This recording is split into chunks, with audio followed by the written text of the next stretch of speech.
Lara Trump joins me today to talk about the most polarizing political dynasty of the 21st century.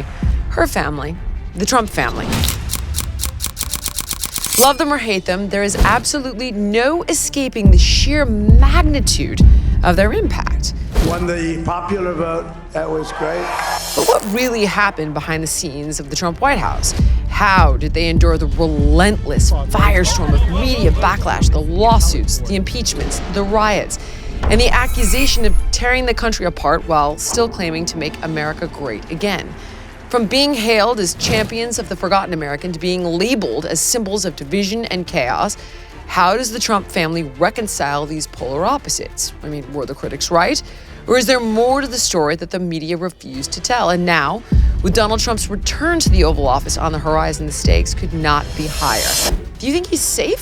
For a long time in our family, if I'm being really honest, worried about this. What are their plans to unite a fractured nation? And are they bracing for even more resistance from the halls of Washington and beyond? When he is in the heat of battle, he is the ultimate competitor, and he's looking for any way to take down his opponent. Most importantly, what comes next for America? Keeping it real with Jillian Michaels. Your father-in-law is being inaugurated. Did you think you would see this day? Oh, I knew I would see this day. It's kind of amazing, right? I mean, the things that we've all been through and really the ride that I feel like our entire family, and I actually argue the entire country has been on over the past 9 years has been incredible. And, you know, I'd be honest if I said that there weren't some low moments. There were certainly low moments. And I think we face those as a family. We face those as a country. But it's very special. And I've said this to my father-in-law many times. I actually tell him that I think it's so much better that he's being inaugurated in January of 2025 than it ever would have been had he been inaugurated in January of 2021. And at first, I don't know, Jillian, that he fully appreciated that. I think he's understanding it more and more because the feeling this time around is very different. It really feels like the unification has started, that people get it now. The world is excited about Donald Trump as our president again. And I'm so stoked. So yes, I believe that we would see this day. And I always knew that it would be so much better and so much sweeter this time around. Tell me a little bit about that ride. And obviously, you and I both know it's a long one, but some high points and some low points. Well, I mean, the highs were truly, you know, that election in 2016. That was absolutely incredible. And nothing prepared us in our family for that. You know, we were all political novices. We were very green going into things. And I think we were all very naive as well. Even throughout the course of that election, I remember times where, you know, they kind of threw us all out on the campaign trail. Nobody gave us any media training or any real guidance as to really what was supposed to happen out there. They were just like, hey, want to go do an interview on MSNBC? And I was like, sure. Ooh. I didn't know that these people were going to have gotchas. Squad. Yeah. Oh, no. No, it was like deep in and see if you can swim. Good luck. But to come out on top after everybody had said, like, this is impossible, don't even think that Donald Trump has a shot at becoming president, that was incredible. I'll never forget the night of November 8th, 2016, for as long as I live. It was my 2-year wedding anniversary with my husband, Eric. Great anniversary present, by the way. But it was amazing. And then, you know, to be honest, the lows were the election of 2020, the aftermath of that election, the way that my father-in-law was truly demonized in the wake of all of that we all felt like we were demonized in the wake of that, the lawfare against him, assassination attempts against him, and really feeling like this country was headed on a very frightening path, I think was a really scary time for a lot of people, but certainly for those of us in our family. But you know, the highs never feel as good if you don't have the lows. And even in the depths of things when it really felt scary and really bad and very upsetting, I think we all kind of held out faith that the right thing would happen, that light would shine in the dark places, that the truth would ultimately come out on everything. And here we are today, and it feels absolutely incredible. I want to reflect on that as a person, and I want to be completely transparent with you that did not vote for your father-in-law, cried in 2016. Just stay with me here. When he was elected, I thought the world was going to end. I fully took the bait on the Russia hoax. I literally was like, the global economies are going to collapse. Gays are going to be put in internment camps. Oh my God. But I bought it. I'm actually surprised because I'm not a complete idiot. And I fully bought it. So now we're cruising along through your father-in-law's presidency. And listen, with any politician, there are things I would wish that they would do differently. There are things I wish that he would say differently or whatever. But I was like, well, none of this stuff's happened. Like, gays are still allowed to marry, and we seem to be doing okay here. We were, everything's still standing, and, my friggin' bank accounts are doing well. So yeah, I'm going to take a step back and just see where all of this goes. Then COVID hits. And your father-in-law is saying, like, listen, let's not panic. The mortality rate of this thing is not high. It's going to be like a bad flu season. And to me, that actually made sense. And he was saying, like, the China virus, and everybody criticized him. But you started to understand that it was likely engineered in a lab in Wuhan. And all of a sudden, I was thinking, wait a second. This guy's making more sense to me regarding this virus than Gavin Newsom, who's locked up the schools, who's partying at the French Laundry without a mask on. And I know a lot of people that had gotten COVID, and you were seeing that it was affecting people who very early, who were morbidly obese, which was an indication that they were already extremely unhealthy, and people who were elderly, which is terrible. But my point is, we should have directed our resources towards those more vulnerable populations. Right. And I'm thinking, like, okay, this makes sense to me.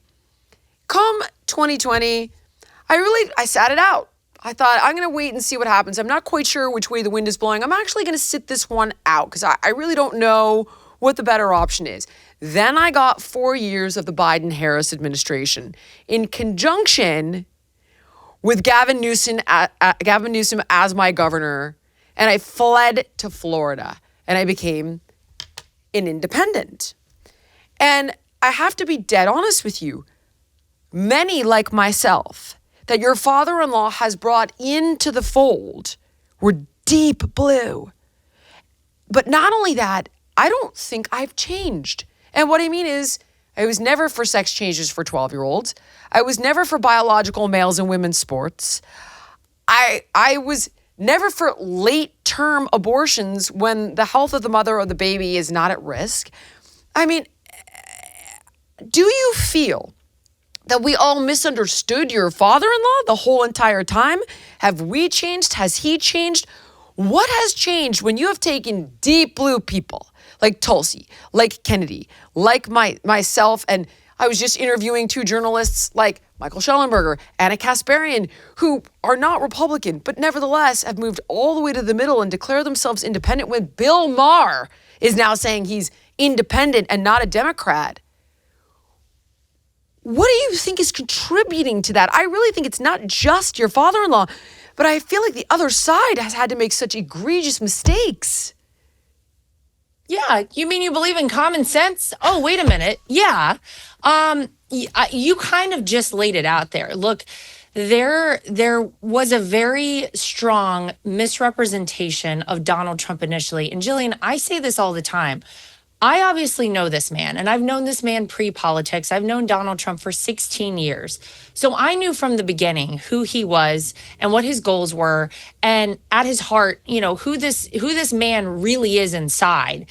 And if I didn't know that, and if I were just Lara Unasca, which I used to be before I was Lara Trump, and I turned on the wrong news station, or I read the wrong newspaper, or got my information from certain outlets, I probably would have fallen into the same category and the same trap that you did, that so many other people did as well. Because it's very easy out there to buy the hype and the lies of the mainstream media. So I understand. And honestly, I never blame people when they come up to me, and so many people have said almost exactly what you just said, which is, I didn't vote for Donald Trump in 2016. Maybe they didn't vote for him in 2020, Right. but they had this epiphany, this moment where they realized, wait a minute, so much of what I was sold about this man clearly was wrong, because we didn't get into World War III. Yes, he had the nuclear codes, and our world has never been safer. There were no new wars when Donald Trump was in office. Money was plentiful here in America, manufacturing coming back, energy independence, secure borders, the things that actually matter to people in a very positive way were happening. And so many people like yourself saw this and they said, well, no, the things they predicted didn't happen. And actually, I think I'm doing a better than I was before. Right. So something is wrong.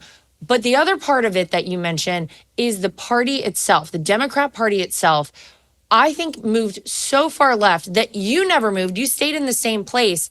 And that made you a centrist, because they moved so far in one direction. And it is extreme stuff. And it's so many things that people say, well, why am I going to focus on these things that are such a fringe issue that really don't impact most people's lives? If I can't put food on the table, yet you want me to buy into some woke ideology, it's not going to work for me. And a lot of people found themselves in the exact same place you did. So I think Donald Trump, at the end of the day, is a common sense person. Yes, he ran for president as a Republican. Yes, he's the head of the Republican Party. He's changed politics overall, but he's also changed our party overall. And I think that's an incredible thing. There's so many people who never would have considered voting for a Republican who voted for Donald Trump, who may one day declare themselves to be a Republican. You mentioned Tulsi Gabbard. She, of course, changed her party affiliation, first from Democrat to independent and now Republican. But whenever you go so hard in one direction and none of it makes sense to people, and their lives are harder because of your policies, it just doesn't work for people. And that's why Donald Trump won in 2024. That's why the Democrat Party is fractured. They have some real issues over there. And I think you're going to see a lot of people who say, I don't identify with this party anymore. And I kind of in either in the middle or maybe even lean right at some points. You bring up a few other things that I completely forgot to mention. Shame on me. Was the law and order piece. I remember watching in Portland and Seattle, the chop zone, where this complete group of hoodlums took over like the downtown. Was it Portland or Seattle? It was called the chop zone or the Chaz. And the mayor of that city was calling it the summer of love. Women were being raped.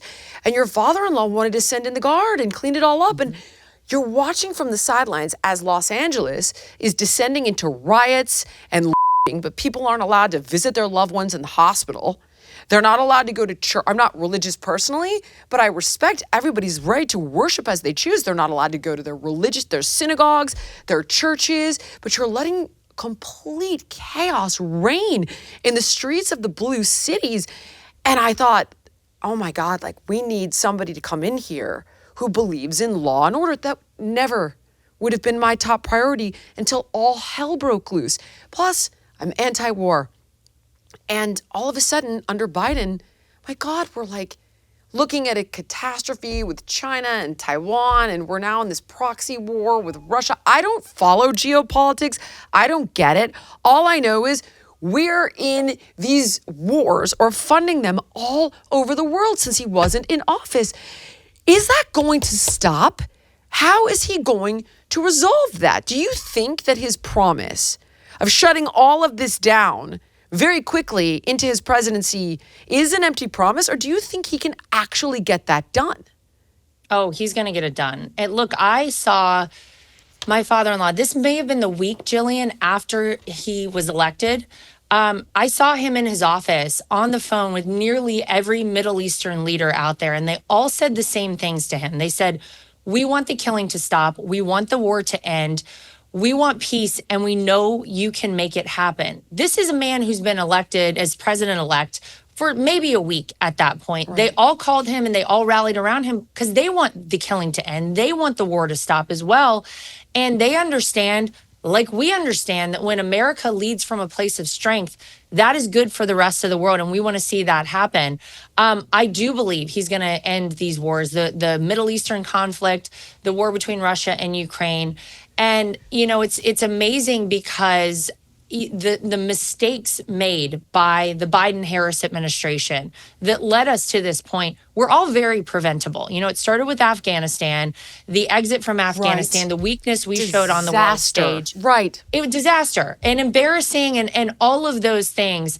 But I do believe that he's going to take care of it. And he put out a very strong message for Hamas. He said the hostages need to be released. If they are not released by the time I am inaugurated and am actually president of the United States, I believe he said exactly, there will be hell to pay.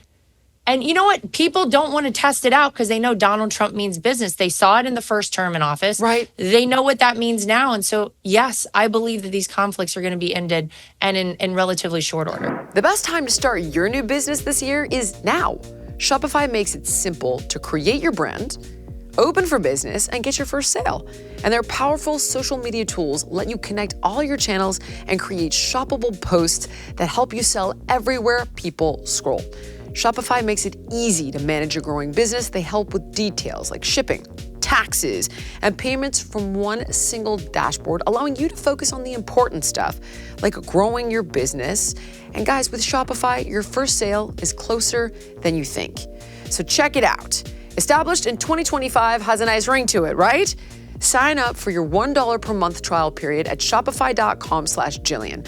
All lowercase. Go to shopify.com/Jillian to start selling with Shopify today. Shopify.com/Jillian. Today, I want to introduce you to an amazing tool that's helped me in my work with literally tens of thousands of people in helping them boost their energy, helping them feel better in their body, helping them lose weight, helping them maintain a healthy body weight.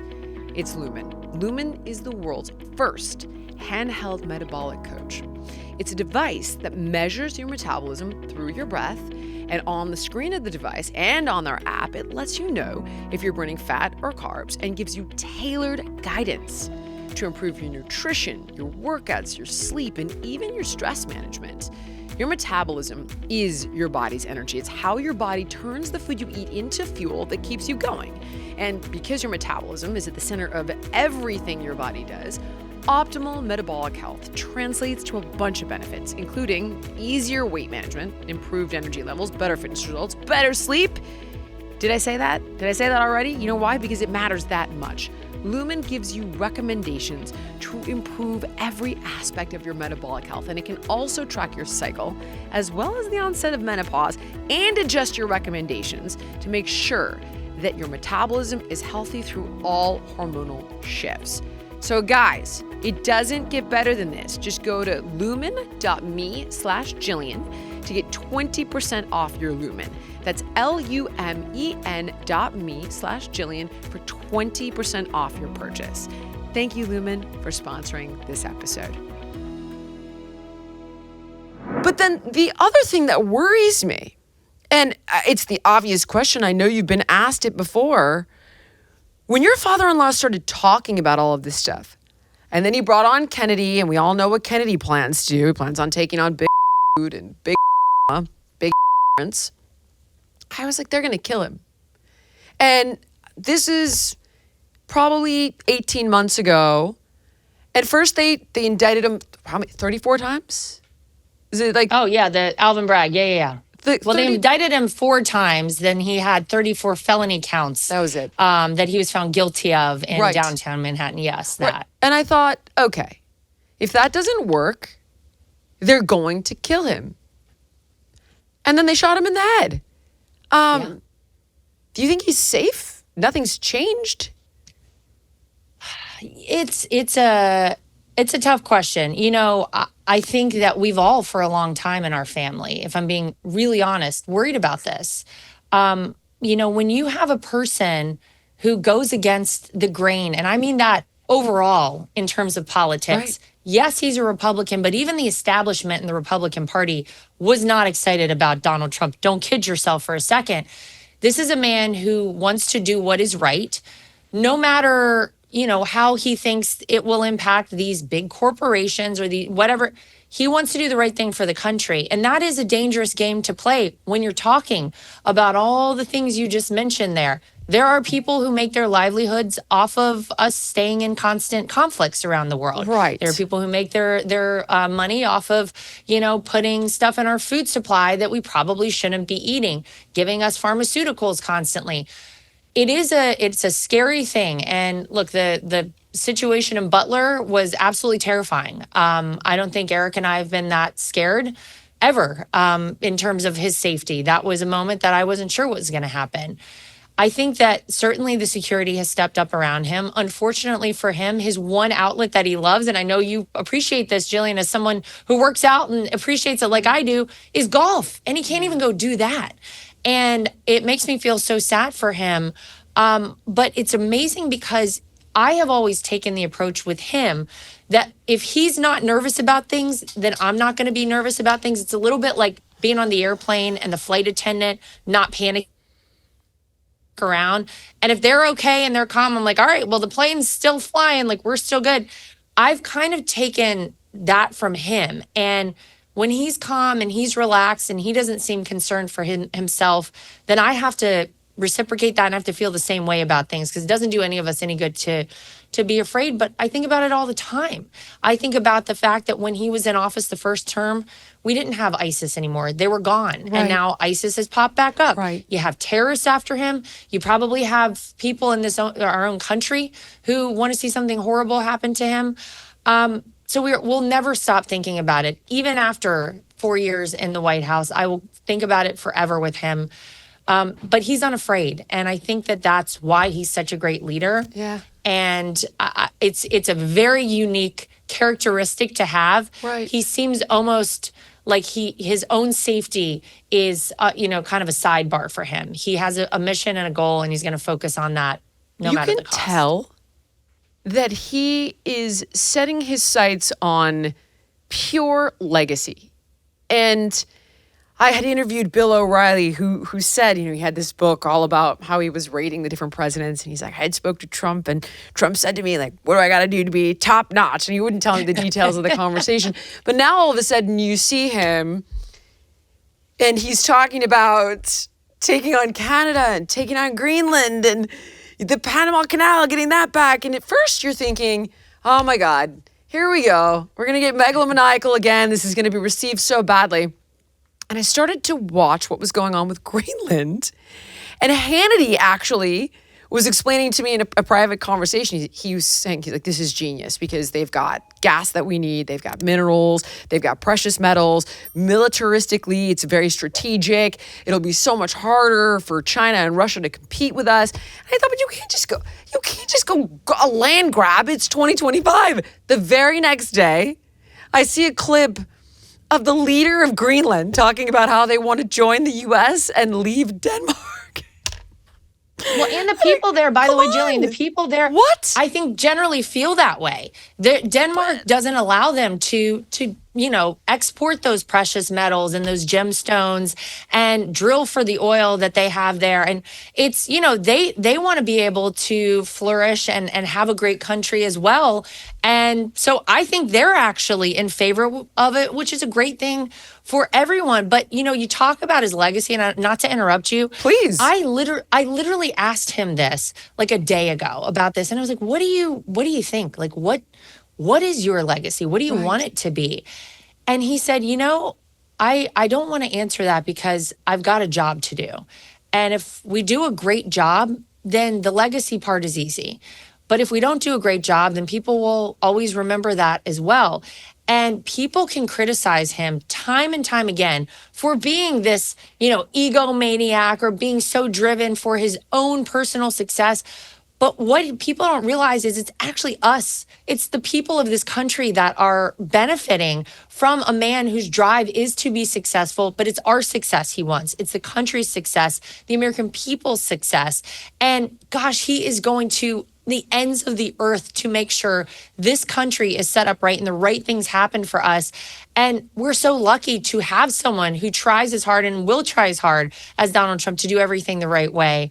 Whether it's Greenland or Canada or whatever's going to happen, the Gulf of America, even as I think he wants to name the Gulf of Mexico. I mean, it's like, at first you think he's nuts. I'm like, oh shit, right? Here we go. And then I'm like, well, wait a second. What did we get Alaska Not for? so crazy. Like, maybe if they want to come along, but who thinks like that?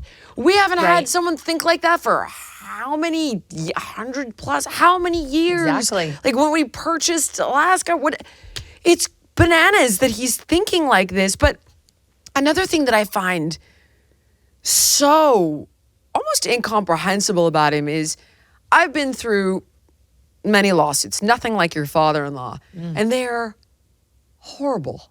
None of them have criminal charges with them, so I don't have to worry about things like that. But you're hemorrhaging money, you're hemorrhaging time, you're playing defense. I can't tell you how much I aged during each and every one of those lawsuits, and I don't settle them because Dr. Phil once told me, never settle a lawsuit because the line at the Sue Jillian Michaels window will get exponentially longer. You're just creating a bigger problem. So don't settle them. But these are stressors, just one, without, like, you're going to spend your life in jail. We're going to make sure you never see the light of day again. And this man, how does he manage the stress? I've never seen anything like it. I've never seen a human being tolerate that kind of stress, then get shot in the head, and then go back into the world. What do you think that is? I'm going to criticize him in a minute. We have to do it. We got to do it, and I'm going to let you address it. But I've never seen anything freaking like it. Have you ever met anyone like that? What is that? No, he is a very special, very unique person. He has this amazing ability to almost compartmentalize all of these things all at once and say, okay, well, this is what I'm dealing with here, but I'm going to put it over here and then focus on this thing. And the crazy part about him is he doesn't forget anything. I mean, he can tell you a conversation he had with somebody 35 years ago and exactly what was said and all of it. It's kind of remarkable, but I think he has this amazing ability to really take what he's dealing with in so many different respects and just kind of put him on the side and really remain so focused on whatever the task at hand is. And maybe the task is sitting in a courtroom and listening to a bunch of, crazy stuff about someone accusing you of something. And then he's got to deal with that in that moment. And then he's got to go out and address the press. And then he's got to go out and do a Trump rally. He's amazing, though. I know I've never met anyone like him. I've learned a lot from watching him, and I certainly have taken a lot of notes over the years. But it's a very unique personality to be able to do that. And I don't know that many have ever existed or ever will again. I have to give credit where credit's due. And these are all things that have changed my mind about him, about the political landscape. And I find him to be fascinating for all of the reasons we're discussing. All right, guys. For gifts that are always on time or personal growth, because you know how the holidays go. It's like one for me, one for them. With Masterclass, your loved ones can learn from the absolute best to become their absolute best in the new year. Masterclass is the only streaming platform where you can learn and grow with over 200 of the world's best. That's why Wirecutter calls it an invaluable gift. Gift unlimited learning and learn from any Masterclass instructor anywhere on a smartphone, computer, smart TV, or even in audio mode. For me personally, I am a terrible chef, and I've been taking some lessons in cooking that actually have the kids eating my food for the first time in their lives. So help your loved ones build life-changing habits. They can improve their physical and mental well-being with renowned psychotherapist Esther Perel. The classes, they make a huge difference. 88% of the members feel that Masterclass made a positive impact on their lives. That's a big number, guys. So listen, there's no risk. Every new membership comes with a 30-day money-back guarantee. Give your loved ones a year of learning with Masterclass. Masterclass always has great offers during the holidays, sometimes up to as much as 50% off. So head over to masterclass.com/keepingitreal for the current offer. That's up to 50% off at masterclass.com/keepingitreal. Masterclass.com/keepingitreal. Okay, so I don't look like some sort of weirdo lackey. Give it to me. Okay. What do you got? All right, here we go. So first of all, how do you handle, I collected all the criticisms I could collect here. How do you handle accusations that your family has blurred the lines between government and personal business interests? Oh, well, that couldn't be more opposite. If you go back to the first Trump administration, what you'll find is that the Trump organization, which is run and has been run by my husband, Eric, since my father-in-law decided to run for president in 2015, went above and beyond, Jillian. Anything that was even required of a company like the Trump organization. We went so far as to pay money back to the United States Treasury anytime a foreign entity would stay at or spend money at Trump properties. So somebody comes in from overseas, some dignitary from another country, and buys a martini at what used to be the old post office, the Trump Hotel in D.C. We gave that money to the United States Treasury. Tell me how much credit anybody got for that from the Trump family. I heard he never divested. He was incentivized. Exactly. I have heard the exact opposite, to be honest. Yeah, it's all. And my answer to it was, garbage. they all do that. Not that I think it's right, but no, I've never heard any of that. I've heard the exact opposite. And honestly, my husband is 100% in control of the company. And what people have to remember too with the Trump family is that they were in international business before Donald Trump ever ran for politics. It's the opposite. If you look at a family like the Biden family, you could argue the Clintons, you go down the line of all these political dynasties, they all somehow got money from international relations, so to speak, after they were involved in politics. Donald Trump, had on the front end of that, this big business empire, and there were no new business deals done overseas while he was in the White House. Because again, we didn't even want the faintest hint of impropriety. People will constantly criticize you. They'll constantly make things up. I have done so much work for animal rescue. I'm a huge animal rescue advocate. I have a foster dog at my house right now who's probably chewing up one of my daughter's Barbies as we speak. And I have done nothing but donate my own money to these causes. And yet, if you go Google me, one of the first things that comes up is that somehow I've stolen money from dog charities. So it's all trash out there. And what you have to do is just focus on what you know is true and right and the people who know you. But no, the Trump organization, believe me, if there was anything that had ever happened improper, you think we wouldn't know about it by now? Yeah. Okay. Critics have claimed that Trump family prioritizes loyalty over qualifications in political roles. I have to give this one M.A.G.A. This is where I'm going to be honest. He's... Why? Why M.A.G.A? Why someone like M.A.G.A? I know he's not going to make it, but M.A.G.A anymore. But you know what? If you met M.A.G.A and you talked to him, he's an incredibly intelligent person. I can't give you this one. I can't do it. He operates a certain way, certainly politically, and I know he gets a little amped up. But it's not sex with underage girls. It's not going to happen. And I will say this: Pam Bondi is. I've known Pam Bondi for years. She's going to do an incredible job as Attorney General. So we don't even need to worry about M.A.G.A anymore. I get it, but do you think?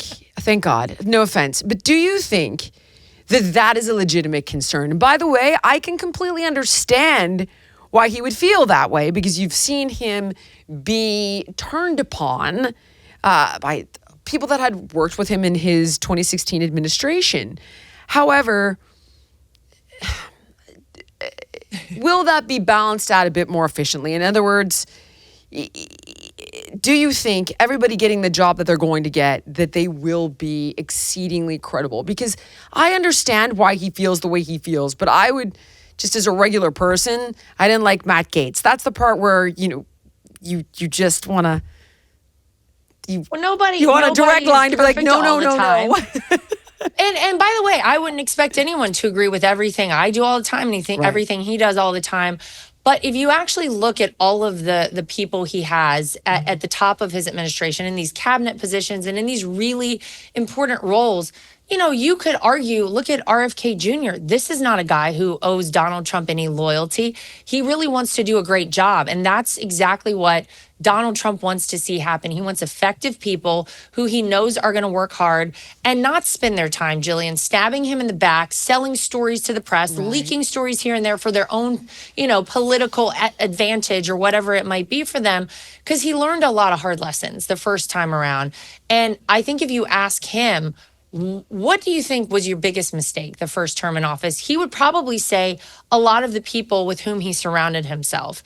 And he doesn't want to make that mistake again. So, I mean, people criticize the loyalty aspect of it, but you want to know at the same time that someone is there for the right reasons, that they are there to actually do the job that the American people mandated they do and work alongside of you and not work against you behind the scenes. So, whether it's RFK, Tulsi, you could go down a list of these people, and the loyalty to Donald Trump, is far outweighed by their qualifications for the job. And I think that ultimately what they want to do for this country. And I think it's going to be amazing to watch it all happen. All right, here's the toughest one. And this has been one of my personal criticisms. This is the one that I struggle with. It's the one thing that I really strongly wish had not happened. I wish that we had not repealed Roe v. Wade. And I am not for late-term abortion, but I can understand the upset and the concern from many women regarding this topic because he said he was going to do it, and he did do it. How do you restore? I liked what J.D. Vance said at the debate against Tim Walz, where he said, "Listen, we're hearing your concern. We're going to reevaluate some of these positions."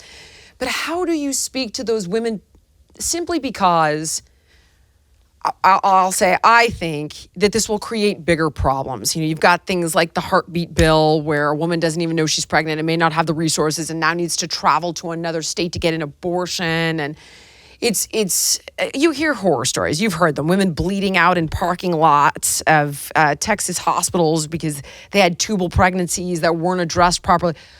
I'm hitting you with the toughest one because this is one that I genuinely wish had not happened. What are your thoughts on this one? This is probably the hardest topic out there because I actually don't think any two people in the entire country view this topic the same way. My husband and I, some of my best friends and I, no two people look at it the same way. Some people weigh religious aspects of it. What I will say is that I think there's been a lot of fear mongering on this one. Yes, Donald Trump argued to repeal Roe v. Wade, and he appointed Supreme Court justices that ultimately made that call. But if you look at what's happened as a whole, it actually has given we the people more opportunity in our own states to opine on an issue that, again, no two people are going to agree in the exact same way on. I understand the concerns of people out there, and I think that there is some middle ground that I think a lot of people would like to see. And no one wants these horrific situations, someone bleeding out. I think those sorts of things, that the very few instances where there has been some egregious situation like that, are amplified, and maybe there's not all fact there. I don't know the answer. But what I will say is that as a woman, as a mom of a daughter who, is 5 now, but will be older one day, right. I feel very comfortable knowing that I get to vote in the state of Florida on what I think is best here. And, people in California are going to vote differently. People in New York are going to vote differently. Some laws are going to be much more lenient. Some laws are going to have very late-term abortions available in different states. But we, the people, at least get to opine on it. And it's not 9 justices in Washington, D.C. who get to make this decision for us. So it is very tough, and there's no perfect answer. And I hear that, and I agree with exactly what J.D. Vance said, which is that I think there's going to be a continuing conversation about this, and I think this is something long-term we as a country are probably not done talking about yet. Would he sign a national abortion ban? Is that even possible, by the way? I don't even know. Does that even... He said no. He said no. He says he would never sign a federal abortion ban. I think he was asked about it maybe in a debate or after the debate. No. Absolutely not. But listen, that's got to be voted on by Congress. I don't think that we'd ever get there. Even if we did, he said no, he would not. Okay. Looking forward to the GOP, what are some issues or policies that you feel they should prioritize to appeal to younger generations and women? Because you're kind of in charge of this bad boy now. You're thick in this. What do you see as the way forward to really capture these demographics? Well, I think you saw a huge shift in this election, certainly. And you're right. I've been co-chair of the RNC for a little under a year. My term is actually coming up, and I am stepping away from it because I did my job. You know, I said I wanted to come in for just this election. When I was asked, I first said no, Jillian, and then I said, all right, I'll do it, but only for this election. And obviously, very happy with the outcome. But I think you saw younger people start to take a look at the Republican Party for the first time, really in my lifetime, because people want common sense. And I think that's, you know, it all goes back to that.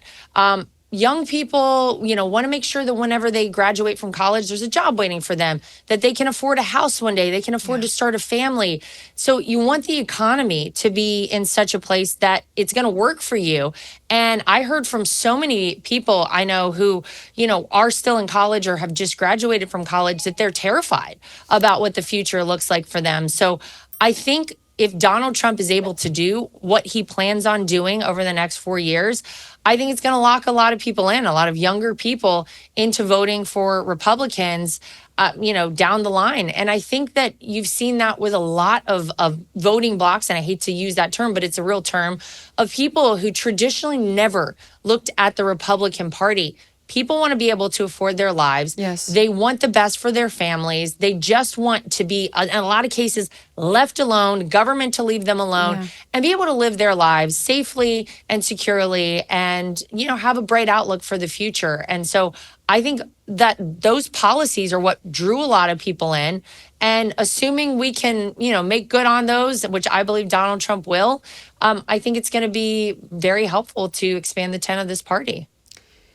I'm kind of disappointed that you just said that because this is my next question. How do you see your role in shaping the future of the Republican Party? Well, you know, what's interesting is I really considered kind of putting myself out there to fill the vacancy that, assuming Marco Rubio is confirmed as our next Secretary of State, exists here in his Senate seat in Florida. And I ultimately decided that it wasn't the right time for me right now to do it. But what I said is it's no for now, not no forever. And I mean, had you asked me, Jillian, 9 years ago, if I ever thought I was going to be involved in politics in any way, I would have said absolutely not. But Donald Trump changed the game for so many people. I think what he showed me, what he showed a lot of Americans, is that anything is possible. And our country was founded by people who did everyday jobs and then also were your congressman or your senator or whatever it was. And so I've really enjoyed the time I've spent as co-chair of the RNC. I've loved traveling the country, hearing from people, hearing their stories, especially as it relates to my father-in-law. And in a lot of ways, how their lives have gotten better because of him, why they were so enthusiastic about voting for him, you know, this time. And so I would never count myself out for something in the future. And I don't really know what that means. But, you know, we'll see how it shakes out and we'll see what happens with life. I'm very happy to right now remain with my kids and my husband here in Florida, but never say never to anything. So we'll see. I don't agree.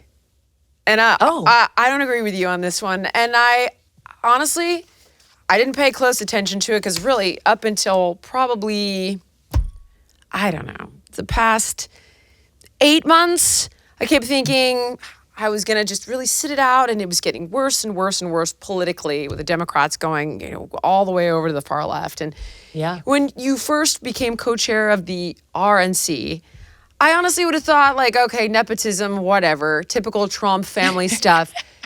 And but whether it was or whether it wasn't, you've done an incredible job. Thank you. You're incredibly articulate, incredibly intelligent. You've got a very firm grasp on the situation. And I'm disappointed to hear that. Is there a reason that you feel the need to wait?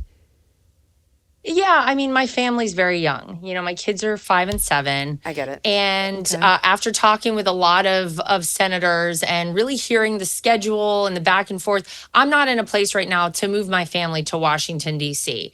So until I feel like we could do that, and maybe that's a couple of years in the future, then this is the place for me. My priority and my most important title I will ever hold is the title of mom. And I take it very seriously. And, I am able to do other things. And I have a lot of other things I'm doing. I have a podcast. I'm working on a documentary. I've thrown a few songs out there, which I know a lot of folks on the left are big fans of. You guys are welcome. There may be more coming. I just have a good time and I try to do things that interest me. I started a fitness clothing line. And so, it didn't feel like it was the exact right fit for right now. And it's funny you say that about nepotism. Whenever you are chosen as co-chair of the RNC or chair of the RNC, you have to be voted into that position by 168 members of the Republican National Committee. So had they not wanted me to be in this role, I would not be here right now.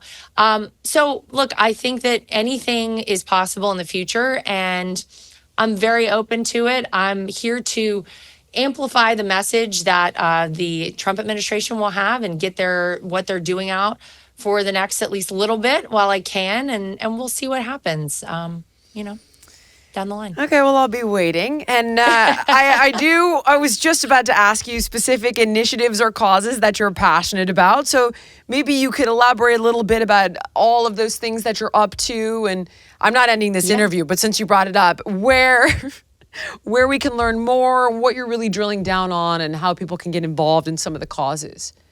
Well, thank you. Yeah, like I said, I'm a cause-wise, I'm a huge animal rescue advocate. I do a lot with Big Dog Ranch, which is the largest cage-free, no-kill dog shelter, not just in America, but in the entire world. They do an incredible job. They're based here in Florida. Eric and I are also huge advocates of St. Jude Children's Hospital. We've raised somewhere in the neighborhood of $40 million and built out an ICU and surgery center with the money that we've been able to raise for them. So we're really proud of that. But for me, stay tuned because there's a lot to come. I'm going to have some things to announce after the inauguration that I'm working on. But I have my clothing line, which you can go to laratrump.com to find out about. You can also find my podcast. It's called The Right View there. And, I'm enjoying being a mom, but I'm enjoying kind of diving into these other spaces a little bit as well. And obviously on all my social media at Lara Lee Trump.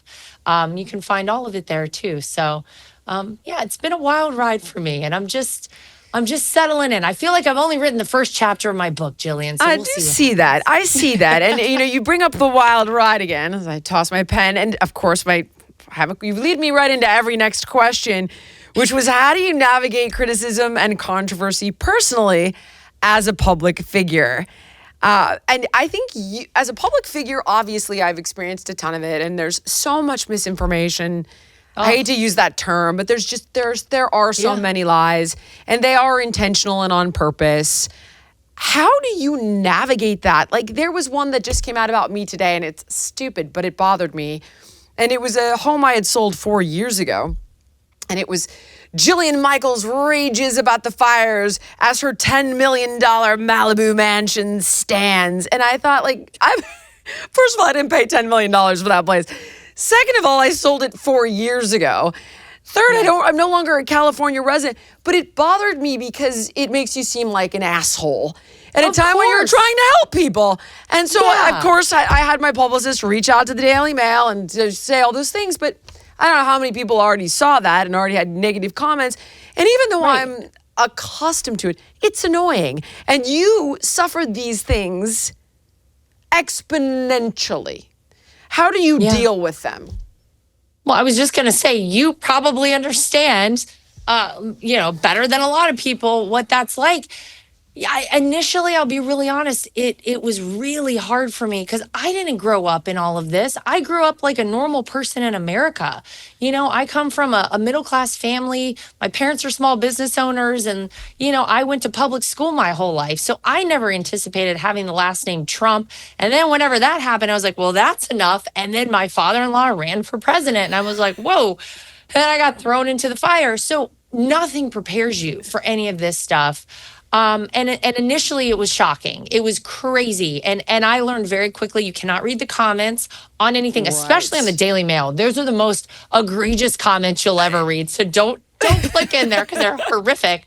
But you know what? I think what you find is that the people who know you are the ones who matter. And, I think if anyone's ever had an interaction with me anywhere in the entire world, I hope they come away with it understanding that I'm a nice person. I'm a kind person. I'm thoughtful. I'm not an asshole like they probably try to paint us all to be. Right. And that's all you can do. There will always be the stories out there. I remember we had a tropical storm come through and it hit the west coast of Florida, but my kids were out of school. This was like 2 years ago. My kids were out of school because, the precaution and whatever. And anyone who's been through a hurricane or tropical storm knows there's bands of rain and then there's clear areas. Well, during one of the clear areas, my kids were dying to get out. They've been locked inside all day. My dogs wanted to get out. So we literally walked like 2 houses down in my neighborhood, and my son was on this little, like, I don't even know what it was, some motorized little thing. And then it started pouring out of nowhere. So I thought it was kind of funny because we're just getting absolutely drenched. And my son is there driving his little truck thing. And I took a video of it and said something like character building, doing a little character building today. Of course. People were like, Child Protective Services Stop. should take her kid away. She had him out in a hurricane. I'm like, but that's the thing. These people have never met me. They would never say this to my face. Keyboard warriors hiding behind your phone. It's really easy to do. Right. And all I really care about are the people who know me and who interact with me on a regular basis and who understand who I truly am. And I think if everybody out there gave me a chance, I don't know, maybe I would surprise you. You might actually like me. Do you think also the proof is in the pudding? And what I mean by that is who was the last Republican candidate that won the popular vote? Oh, yeah. It's been a while. It's been a while. I mean, I'm going to say it was Ronald Reagan. Did George W. Bush maybe? I don't think so. Think about that. Yeah. I mean, that also speaks volumes. That said, I wonder if it's you've had massive victories. I get small ones. Do those massive victories continue to drive you forward and allow you to see the forest through the trees? I think so. And look, I am a person who, I am a person of faith, but I also believe in karma to some extent. And I've always felt like if you're a good person and you really do try to do the right things, then good things will ultimately happen to you. And I always have felt like truth would come out with all of these things, whether it's my father-in-law, whether it's those of us in our family. And I've always kind of operated in that way. But it feels good to do something that's so much bigger than you. And I think, you kind of alluded to that and what you just said, which is, yeah, it's easy to kind of just like stay safe and stay on the periphery and not really get into it. But when what you're doing matters and it matters to a lot of people and it makes a difference, that's huge. And that's a huge driver for me I'll tell you, I wasn't going to be the Trump at the RNC who blew it and lost this election. So I was like, well, I am going to do everything in my power. I don't care if I don't sleep for 8 months to make sure that this election is fair and that, there's no cheating and whatever it was. And so I think for me, it's about something that's so much bigger than me. And in my wildest dreams, I could have never imagined being a part of any of this. It's been incredible. I'm humbled all the time that I'm even here. And sometimes, people use the term fake it till you make it. I'm like, am I still faking it? Like, I don't know. Did I trick everybody that I'm like, it just feels like sometimes I have to pinch myself because I feel so lucky to be involved with all of this, all the hits, all the nonsense, all the garbage that comes at you. Yeah, it sucks, but it's so much bigger than me. It's such a big deal, and I'll always be driven by something like that. What made you decide to jump in front of this firing squad? Because you could have taken a back seat. Some of the children do, some of the significant others do, and then some walk into the line of fire and back out and don't get involved again. You knew this was going to be trial by fire, no pun intended. What made you decide, yeah, I'm jumping in? Well, I mean, this in particular, this election, I got a call from my father-in-law about a year ago, Okay. actually. And he was very emphatic that I should run for co-chair of the RNC. And I immediately told him no. Because I knew, Jillian, I knew this election. I was like, oh my gosh, imagine I'm the Oh, co-chair of I the feel RNC and stressed for something you. goes wrong. Yeah. Yeah. Oh, And I God. have young kids and Yeah. like the whole thing. And I really thought long and hard about it. And it's probably why I do crazy stuff like triathlons. And I know you probably appreciate No, all this. I hate But triathlons. I appreciate the day because they're pure but hell. I but appreciate I the put my discipline. yeah, I put myself in I get uncomfortable it. situations Yes, I get it. regularly because there's some like sick part of me that likes that. But I knew that I was never going to be able to look myself in the mirror if I chickened out. And I was like, I'm just going to sit this one out. And so I told him no, and I hung up the phone. And then that night, I tucked my kids in bed and I was really considering it. And I was like, God, I feel like I have to do this. Like, what if I could do something that made the difference and I don't do it or what? So I just called him back and I said, okay, I'll do it. Of course, he called me and he was like, honey, it's got to be you. And I was like, oh, come on. But yeah, and I'm proud I made that decision. My parents raised me to kind of face fears and it feels good to triumph over something that scares you. I love to do things that scare me and this terrified me, honestly. So I had a great partner in Michael Watley, the chairman of the RNC. A huge shout out to the whole team there because I didn't do it alone. I had a great team behind me, but very proud of the work and I've done that and now we'll see what the future But you holds. in particular were under the microscope, obviously, as a Trump. So Michael Watley, Michael Watley didn't have it half as hard, just because of that one simple fact alone. Yeah. What do you think is the biggest challenge facing America today and your father-in-law in this next term? I mean, I would say it's unity. I think that my goal for the next 4 years, obviously, is to fix all that's been broken and to close the border and save communities and more money in people's pockets, energy independence, all those things, stop the wars. But I really want to see this country come together. And I think the irony of all ironies, Jillian, will be that I actually believe Donald Trump can get it done. The man who was vilified, who was demonized, who we were told is a dictator on day one, who, is akin to Adolf Hitler, all those things. Yes. Oh, God, that's I so actually absurd. Yeah, it's I'm crazy. sorry. Of course it's crazy. It's But no, offensive to anybody who's Jewish and understands Yeah. the Holocaust. Like, Yeah. drawing such a disgusting comparison is absolutely outrageous. And I'm sorry for It is. interrupting you and sounding off. Please No. continue. No, you're exactly right. I mean, it's how a lot of people feel. But I believe that we're really going to see that happen, and I hope we do because it's very hard to have a country that does feel so fractured, and I don't like it. And I still have friends who I don't believe even this election voted for my father-in-law, and in some ways they probably look at me like I'm an absolute nut job, and they're probably still like, wait, what? But they're probably getting some bad information. And I hope that he can do things in his final term in office, and there will only be one, despite what you've heard out there, doesn't want to stay in there for more than 4 years. That can bring people together, that will assure people that he really does have good intentions. And this was never about him. This has always been about America.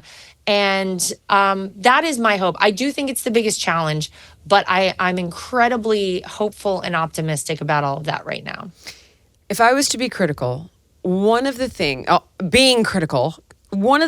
that I don't love is when he goes after strong women. I hate to say it, I don't like Newsom, and every time he calls him Newscum, I laugh. And I realize that I don't get to cherry pick who he insults.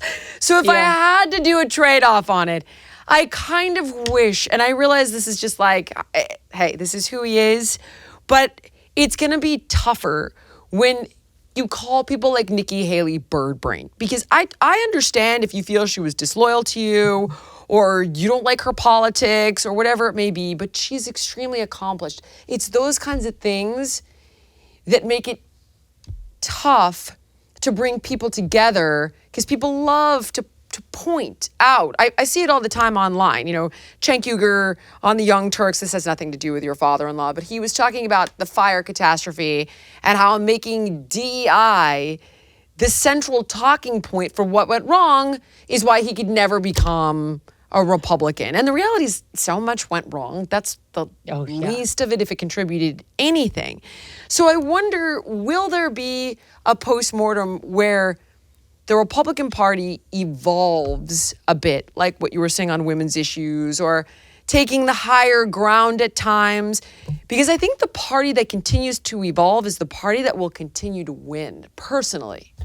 I agree with that. Well, and I think I would even say Donald Trump is continuing to evolve. I look back at his early days running, and he's a very different person now. And what I will say, just to push back a little bit, is he's an equal opportunity offender. Right, that's true. This is a guy who would remember little Marco, and little Marco's now going to be our Secretary of State. I do. When he's in the heat of battle, he focuses his sights on his opponents and he takes them down. Now, some people may not agree with all the ways in which he does that, but this is his method, and clearly it's worked because he's going to be inaugurated. He's going to be our 47th president. It's interesting because that is often a criticism I hear about him. But if you take a look at what he said after he won, it's not like he's still going hard on Kamala Harris and Joe Biden. In fact, he had a very nice meeting with Joe Biden, and he was the first person to say it. He had a very nice interaction with Barack Obama at Jimmy Carter's funeral. So, you know what I mean? This is, I actually think if you take a look at him, yes, when he is in the heat of battle, he is the ultimate competitor, and he's looking for any way to take down his opponent. And in a lot of ways, I respect that. But I think when when it's all said and done, and he's done with whatever the fight is that he's fighting for, and that's all settled now, he's going to be the 47th president, then you know what? I think that he kind of softens a little bit, and I think you've seen that happen. And I think now that he's going to be president for 4 years, he doesn't need to pick those little fights with everybody like he did previously. He was, your first term in office, you're kind of running for your second term as president still. Yeah. So I think it might be different. So give him a little chance on that. I definitely will. Yeah. If you could go back and do one thing different over the last 8 years, what would it be? Eric and I were very conscious during his first term in office of not going on any of the official trips. The only one we actually went on, and we flew ourselves, we didn't fly on Air Force One, was over to meet the royal family, because we were invited over to meet Queen Elizabeth and the royal family in the UK. And that was absolutely incredible. But he and I there were so many cool places that my father-in-law went.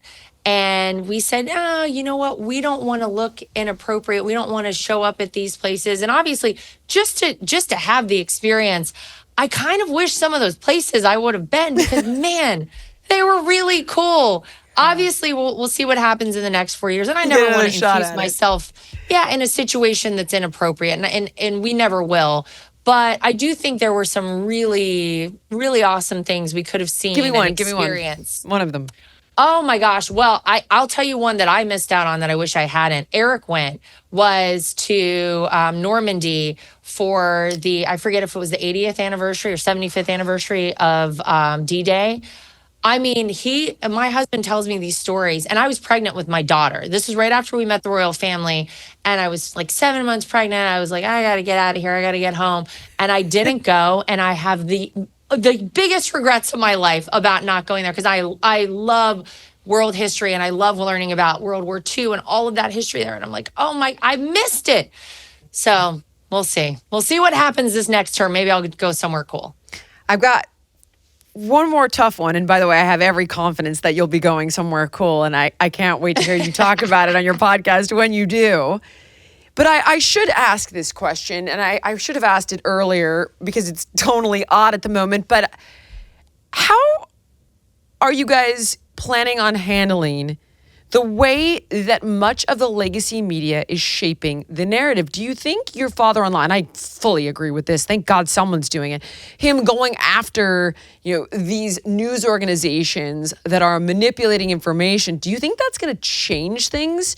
And why do you think, by the way, that they're all so left-leaning? They're all running cover for Democrats that screw up. I mean, DeSantis said it great. He was like, if Newsom was a Republican, you'd have nailed this guy to the wall. Oh, fully. Because he's a D, you're all running cover, and it's not going to stop. So, do you think some of the legal action that your father-in-law is taking, do you think that will stop it? Is there anything that will stop it? Is there a way to manage it? Are there laws that can be passed that bring people back to just the facts, ma'am? Yeah, I think you've seen a huge shift, and a lot of it has been away from the legacy media. People, if you look at where a lot of people are getting their information, it's podcasts, right? It's on X, it's on TikTok, which is like outrageous, but that's where people are getting their information. And I mean, truly, the legacy media, meaning like the newspapers, cable news, it's kind of phasing itself out. And if you look at a lot of those specific organizations that are very left-leaning, their numbers are dwindling. I mean, they are in deep, deep trouble, and they really can't sustain the numbers that they have in terms of people who are tuning in to get their news from them. Long term, it just doesn't work. They're not going to make any money, and they're eventually going to be extinct. And so I think that people in this country are very smart, and we always, there's always change, there's always new things happening, and I think the shift that we're seeing is really away from that anyway. What I found interesting though is the very first news conference that my father-in-law did post-election. It was when there was $100 billion of investment promised to the United States. He did that press conference. It was 90 minutes. And it was amazing because I clicked around to a lot of different channels because I was like, let me just see how they're covering this. And I remember the old chyrons underneath Donald Trump, where it would be, he would say one thing and they would just take it all out of context. And I'd be like, that's not even what he said. What was interesting though, is they actually all kind of had the same things underneath, which were very reflective of what he actually said. And I kind of sat back and I was like, this is interesting. Maybe it's just for the moment, but maybe they're understanding that the people are demanding, because they're not tuning in to your outlets anymore, that you start telling us the truth and that you stop trying to manipulate us. And man, it was resounding on November 5th. And they better start taking notes, or else they are going to phase themselves out, because the American people are smart. There are a lot of options in terms of where you get your news and information out there. And, I think the best thing we can see happen is for people to just naturally kind of move away from them, which I actually think is already happening. Another thing I noticed as we talk about all these different news channels and how they lean left, your father-in-law and your family, yourself in particular, J.D. Vance, so on, would run into any and every firing squad, as I mentioned, and yet the Democrats run into none. Do you realize that I have invited all of them? I mean, from Donna Brazile to Josh Shapiro, you name it, news pundits, politicians, none of them come on. And even if it's like, well, Jill, I mean, let's be fair, you're a fitness trainer. Okay, but you're on. Megyn Kelly came on. Bill O'Reilly came on. Patrick Bet-David came on. Senator Johnson came on. I mean, all of them came on, not one Democrat. And it's a similar complaint from Bill Maher, who couldn't believe Kamala Harris wouldn't give him an interview, or Joe Rogan, who Kamala Harris wouldn't sit down with, Jon Stewart, who's talking about the fact that left-wing pundits won't sit down to talk with him. These are liberals they won't sit down to talk with. Why do you think that is? And do you think that is another part of what cost her the election? Absolutely. I mean, Donald Trump put himself out there, and to your point, he was unafraid to go anywhere. And those of us who were out there kind of speaking on his behalf or behalf of the RNC or the campaign, likewise, anyone who offered me an interview, I would generally say yes to, because that's how you win. You got to communicate with all of the public, even people who may not fully agree with you. You got to talk to them. I can only assume that if you have something to hide or you have things for which you cannot answer, perhaps you wouldn't want to put yourself out there. I think that was the thing for me, and I would probably say my father-in-law and the rest of our, our surrogates out there on the campaign is that we were just out there talking about what the people wanted to hear and what Donald Trump actually wanted to do. There was nothing to hide. There were no kind of like gotcha spaces. I mean, people would try to give you the gotcha questions, but all the time. You know what I mean? I mean, all the if you're time. not trying to, backpedal and worry about, there was none of that. It's just he was there for 4 years. There were no new wars. You guys said there would be World War III. He was there for 4 years, and our economy was fantastic. You can't knock this man for the job he previously did. He wants to come back in and do it again. So I don't know what you got, but look, that's all I can figure is, and I bet there's a lot of embarrassment. These people, rightly so, should feel embarrassed. Show up. Make your case. I can't. All I say these days is I can't wrap my head around it because I literally can't. There's a lot of that. And I wonder, last question, I promise I'll let you go, but I appreciate this personally, so I want to be sure to ask you about it. The Democrats are exceptional at purging people. Like you're just not pure enough. So they cancel you and kick you out of the party. And they diminish their numbers by design. While simultaneously, the Republican Party is willing to sit down with anybody, welcome anybody in, show up at anything. Whose idea was it? Because I know that Bobby Kennedy offered himself up to Kamala and said, okay, I'm willing to talk with anybody who wants to talk. Let's see who I can form the best partnership with. I'm sorry to swear here, but she shit all over him. And she shit all over the people that believed in him by doing so. I personally was offended by that. And then your father-in-law sat down with him. Why? What made you guys decide to open the doors to the people who didn't like you, weren't voting for you, previously were aggressive critics? Who came up with that strategy? Because it works. I mean, I have to give credit to my father-in-law. And, if you think about how this country used to operate and the way our founding fathers envisioned America, it was a place where we didn't have to agree on everything, but we could have civil conversation about it. We could sit down across the table, talk about it, come up with the best of ideas. Maybe I like some of your ideas, maybe you like some of mine. But that's how this country is supposed to work. And so I think when you completely shut people off and you are unwilling to communicate with them, unwilling to hear their ideas or their side of things, it is completely un-American, and it really is so bad for our country.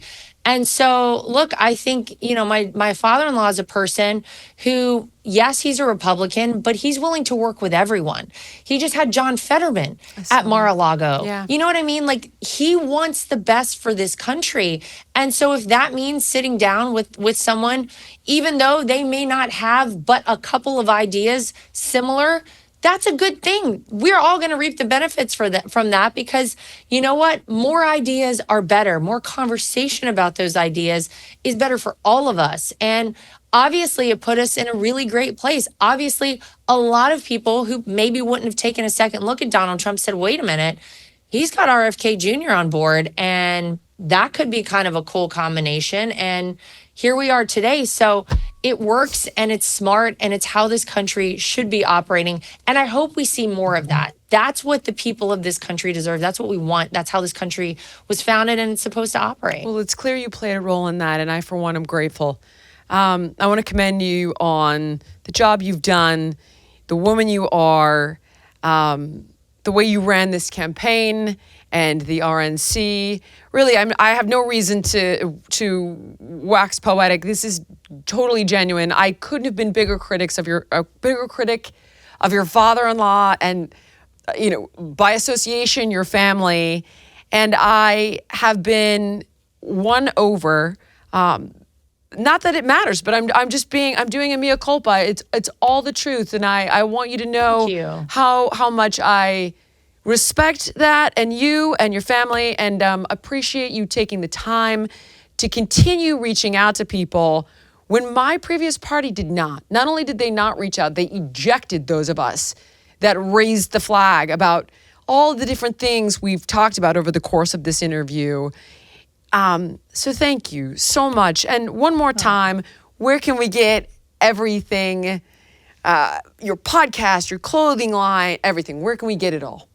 It's all at laratrump.com, Lara Trump.com. You can find it there. And thank you. Thanks for having me on. I love it. I think let's all continue talking. This is going to be, I believe, a great 4 years. And I appreciate you saying that. You know, I always am of the opinion that if you're on the team now, you're on the team now. You didn't have to be on the team forever. That's okay with me. But welcome over. We love to see it. And I love that you're willing to say that, because a lot of people wouldn't. So thank you, Jillian. I really appreciate it. Thank you so much. It's been an absolute pleasure. Thank you so much for watching. If you enjoyed the podcast, please like, comment, subscribe, and share. And make sure to let me know what guests you want to see on in the future.